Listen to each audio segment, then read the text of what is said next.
Olá pessoal, tudo bem? Bom, vamos continuar na parte de avaliação ambiental, né?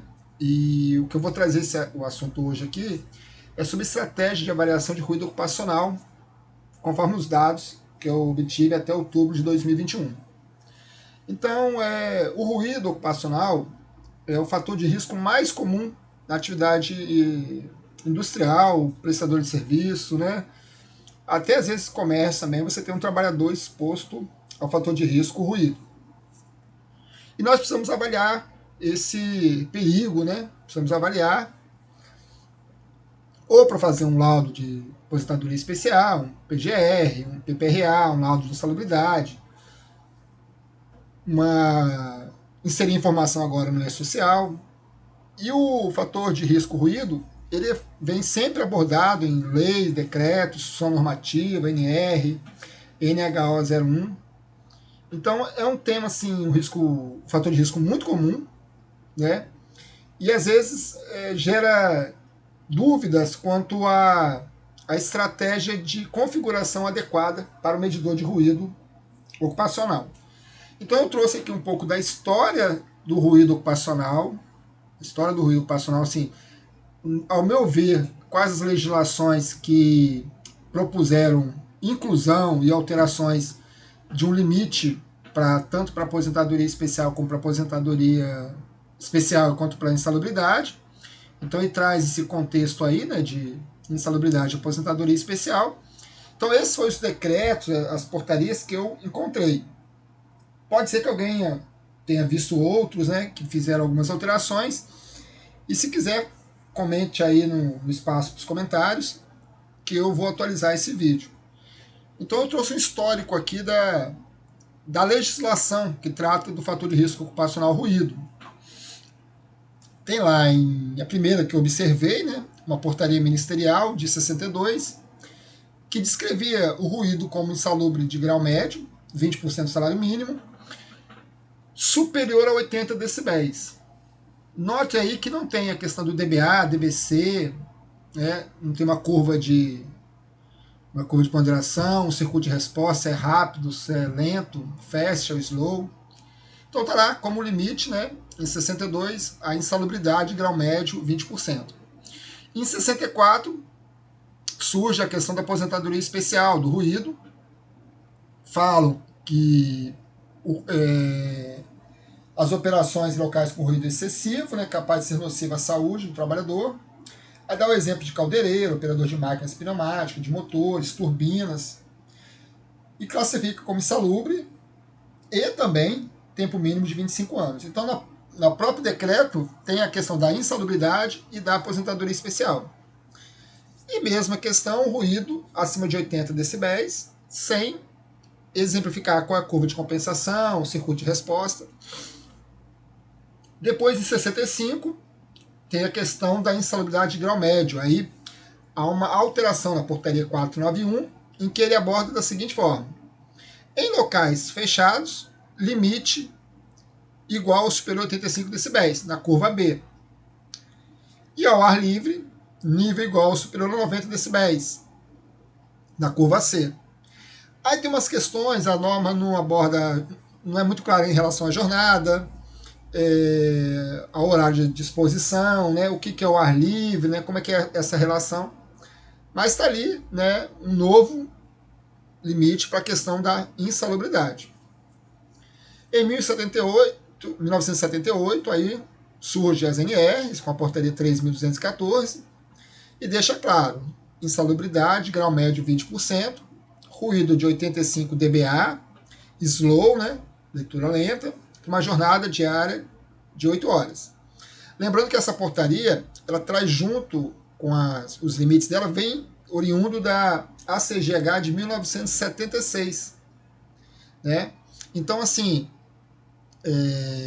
nós temos aí em 78 uma lei muito atualizada, uma mudança muito forte nas nossas legislações trabalhistas, muito importante, que até hoje surgem efeitos. Depois a gente pode até questionar a questão das atualizações, mas naquele momento, em 78, foi um avanço tremendo na legislação de proteção ao trabalhador. Não tem a menor dúvida disso. Em 97, o governo estabelece o ruído com aposentadoria de 25 anos e agora já muda na questão do ruído superior a 90 decibéis.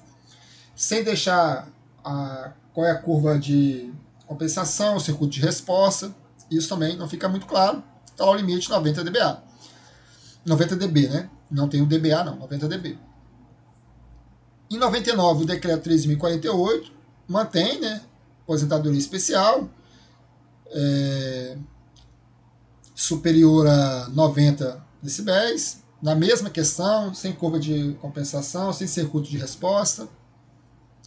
Em 2001, a Fundacentro apresenta para nós a NHO 01, que fala da avaliação da exposição ocupacional ao ruído.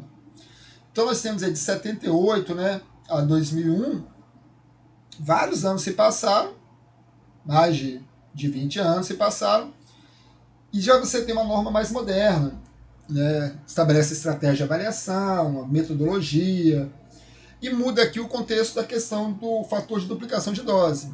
Em 78, entendia-se que o ideal era 5, mas estudos mostraram que o ideal seria o Q igual a 3. A norma muito bem detalhada, mas ela deixava claro que não era para ser utilizada para fim de comparação com o limite, por haver divergência entre a lei e essa norma.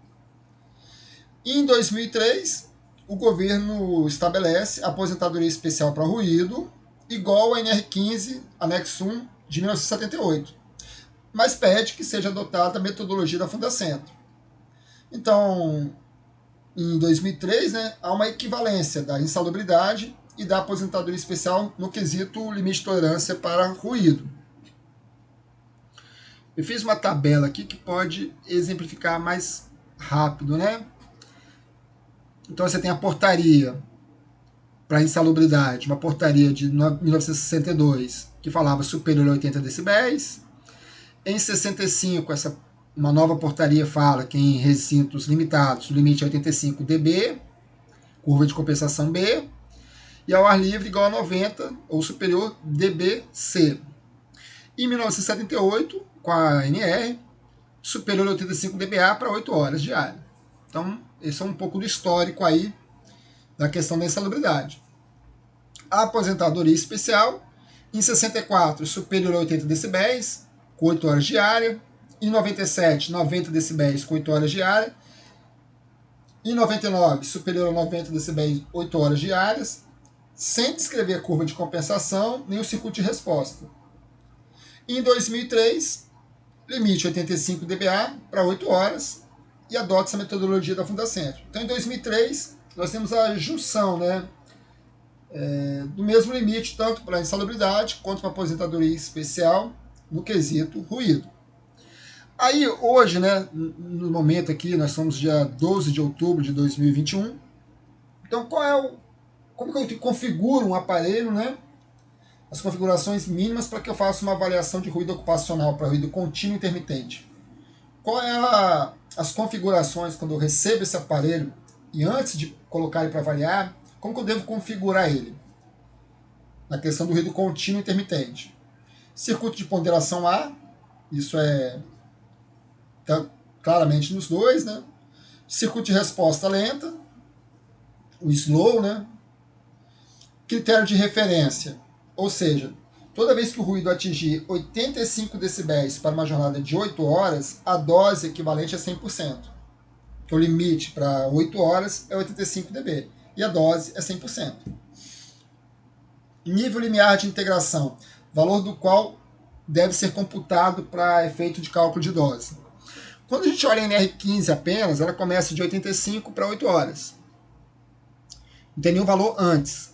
Apesar da NR15, anexo 1 do ruído, ela surgiu dessa tabela aqui, ó, da CGH de 1976. Ou seja, ela tinha um limite para 80, que é 16 horas. Só que o governo, na época, entendeu que ele não colocaria numa legislação uma jornada superior a 12 horas, que estaria infringindo as legislações trabalhistas.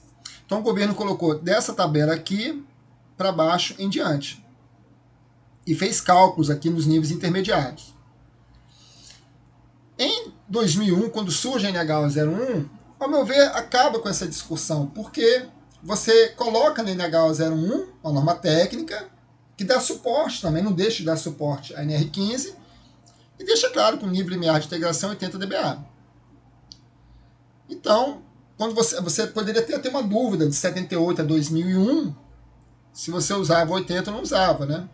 Mas a partir de 2001, quando surge a NH01, ao meu ver, essa dúvida é encerrada. Faixa mínima de medição. O aparelho tem que medir de 80 a 115, que é o valor mínimo de integração, e o valor máximo permitido para ruído contínuo intermitente. Acima de 115, sem proteção adequada, pode se entender como risco grave iminente. Indicação de ocorrência de níveis superiores a 115, ou seja, passou de 115. O aparelho deve criar algum indicador no relatório, né, um aviso sonoro, uma informação que passou de 115. E o último quesito é a questão do incremento de duplicação de dose.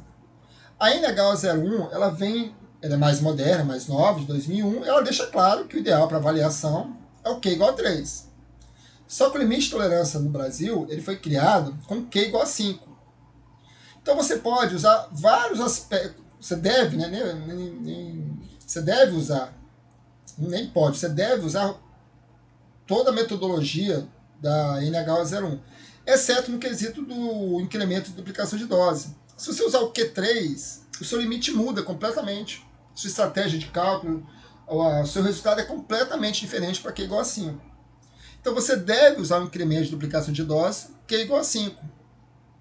Essa é a única a diferença aí da questão da NH01 para NR15 anexo 1. É lógico que essa diferença ela impacta bastante nas avaliações. Né? Quando você avalia, o cálculo do nível de exposição da NH01, ao invés do valor 10 aqui nesse tópico, é 16,61. A dose, né, nível de exposição menos 85, ao invés de dividir por 3, você vai dividir por 5 para cálculo da dose. É lógico que o aparelho vai estar fazendo essa conta diretamente aqui para você, né? Essa fórmula está inserida no aparelho para que seja feito esse cálculo adequado. E o nível de exposição normalizado, projetado para 8 horas. O valor, ao invés de 10 aqui, que está na NH01, nós vamos usar o 16,61. Então, essa é a configuração mínima para avaliação de ruído. Né? Então, o que a gente quis mostrar hoje é que existe uma configuração adequada para avaliação de ruído. Infelizmente, a nossa legislação não é igual à nossa norma técnica. Pode ser que isso mude em breve, né? Nós temos visto várias atualizações das NRs, mas o ideal é que a gente utilize essa configuração, usando Q igual a 5. Pela limite da NR15, anexo 1, pelos decretos de aposentadoria especial, não resta a menor dúvida. Então aqui fica meu agradecimento, se inscrevam no canal e se tiver alguma informação de alguma legislação nesse intervalo de tempo que eu expus para vocês aqui e quiserem colocar, escrevam no comentário lá que eu faço uma nova atualização, né? Pesquiso a legislação e faço uma nova atualização no vídeo. Ok? Um abraço a todos.